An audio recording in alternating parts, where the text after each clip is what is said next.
ভিক্ষা চাই, ভিক্ষা চাই, ভিক্ষা চাই বলতে কি, একজন ভাই ভাই হয়ে ভাইয়ের প্রাণ ভিক্ষা চায়, ওই ব্যক্তিটি কে দেখেন আপনারা। হ্যাঁ, আপনি বলছিলেন আপনার ভাইয়ের প্রাণ ভিক্ষা চান।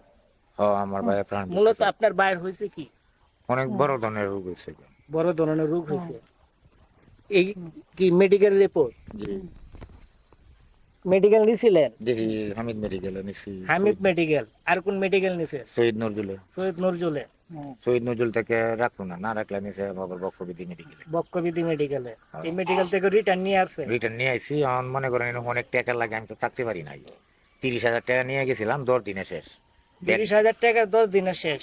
বেড ভাড়া আছে 10 দিনের 4,000 টাকা। এখন আনুমানিক ডাক্তারে কি ধারণা দিছে টাকার অঙ্ক?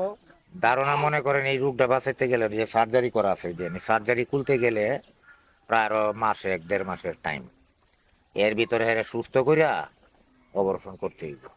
এর ভিতরে যদি আমি এটা করি রাখি, প্রতিদিনই মনে করেন 1,000-2,000 টাকা খরচা আছে এই রোগীর তলে আমার। 1 থেকে 2,000 টাকা প্রতিদিন তো মনে করেন 1.5 মাসে এই 2,000 টাকা করি, তো অনেক টাকার ব্যবধান। 2-2.5 মাস যদি থাকি তা আমার প্রায় মনে লাখ টাকার উপরে জায়গা। তারপরে মনে করো অপারেশনের খরচা আছে, যাতায়াত খরচা আছে, প্রায় মনে হয় 1.5 লাখ টাকা হইলে আমি রুগীটাকে বাঁচাইতে পারি। মানে মোটামুটি 1.5 লক্ষ টাকা হইলে মোটামুটি মানে একটা সিস্টেম করা যায়। চেষ্টা করা যায়।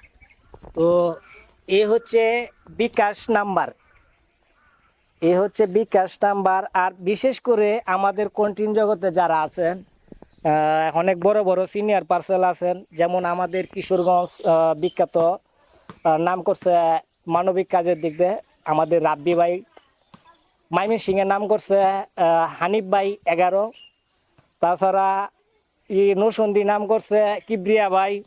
তো আপনারা যারা দেখতেছেন, যেমন শেরপুরে আছে তরসব বেলাল ভাই, তো যারা দেখতেছেন মানবিক কাজ যারা করেন, অবশ্যই এই বিষয়টা একটু আপনারা দেখবেন। যেহেতু অসুস্থ আপনারা মানবিক কাজ করেন, আমরা তো আর কন্টিনিউ মানবিক কাজ করি না, হয়তো যখন সামনে যেটা পড়ে আপনাদের উসিলায় কিন্তু তুলে ধরি, যেহেতু আপনারা করেন। তো আপনাদের মাধ্যমে আমাদের এই করিমগঞ্জ 1 নং আশুতিয়াপাড়া এই একজন রুগী ভাইয়ের জন্য, ভাই মানে একটা কথায় বলতেছে যে আমি আমার ভাইয়ের প্রাণ ভিক্ষা চাই। তো ভাইয়ের প্রাণ ভিক্ষা চাই, একটা ভাই কখনই কথাটা বলে অবশ্যই আপনারা জানেন।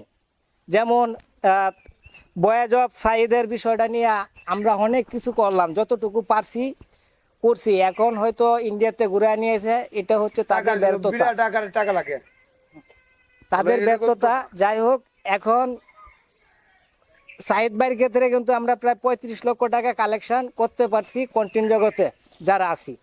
তো এখানে মাত্র 1.5 লক্ষ টাকার হিসাব, যেটা আমার একা পক্ষে কিংবা এখানে কারো এককভাবে করা সম্ভব না।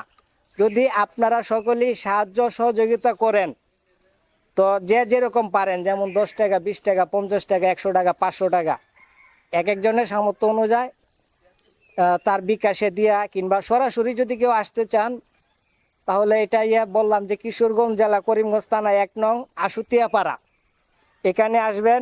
আর মোবাইল নাম্বারটা খেয়াল করে দেখেন, 01798100384, এটা হচ্ছে বিকাশ নাম্বার। বিকাশ ছাড়া অন্য কোনো নাম্বার নাই, নগদ কিংবা রকেট, শর্টে শুধু একটা নাম্বারই বিকাশ। যে যতটুকু পারেন, এটা কিন্তু ওনার ভাইয়ের নাম্বার। আর যারা বিকাশে টাকা দিবেন, অবশ্যই যেই ভিডিও থেকে দেখে টাকা দিবেন, তারা ভিডিওর মাধ্যমে কমেন্টে রেখে যাইবেন যে এই নাম্বার দিয়ে এমন জায়গা থেকে এত টাকা দিলাম। তাছাড়া ওদের যে গ্রামবাসী যারা আছে, তাদের কাছ থেকে কিছু কথা শুনি। তো এই যে মুরব্বী একজন আছে, আচ্ছা উনি লোক হিসাবে কেমন? ভালো ভালো। আমার এই স্বাস্থ্য ভাই আপনার চাস্তো ভাই, কোনো ব্যাড রেকর্ড নাই তো? নাই কোনো রেকর্ড। আচ্ছা, শুনলেন আপনারা, লোক হিসাবে খুবই ভালো, তার কোনো ব্যাড রেকর্ড নাই। মুরব্বী মানুষ আরেকজন আছে, আপনার কি হয়? আমার স্যার তো ভাই, ব্যক্তি হিসাবে তো ভালো। হ্যাঁ ব্যক্তি হিসেবে ভালো। ওনার তো এক সময় খুব ভালোই আছেন, তখন হঠাৎ করে এই অবস্থা হয়ে গেছে গা। তো আমি নিজেও যতটুকু জানি, উনি ব্যক্তি হিসাবে অনেক ভালো। উনি ঢাকাতেও ছিলেন, গ্রামের বাড়িতেও। তো ওনার ব্যাপারে অনেকজনের কাছ থেকে কথা শুনলাম, অনেকেই মানে আমার কাছে গেছে বলছে যে এই ব্যক্তির জন্য একটা কিছু করো। আসলে আমার করার মতো কিছু নাই, যদি আপনারা সাহায্য সহযোগিতা করেন তাহলে অবশ্যই এই লোকটার চিকিৎসা হবে। তো যারা এই ভিডিওটা দেখতেছেন অবশ্যই কমেন্টের মাধ্যমে বলবেন, আর যারা যতটুকু দিতে পারেন তো দিবেনই, আর যারা না দিতে পারেন ভিডিওটা একটা শেয়ার দিবেন, অন্যজনকে দেখার সুযোগ করে দিবেন যাতে অন্যজন 10টা টাকা দিতে পারে।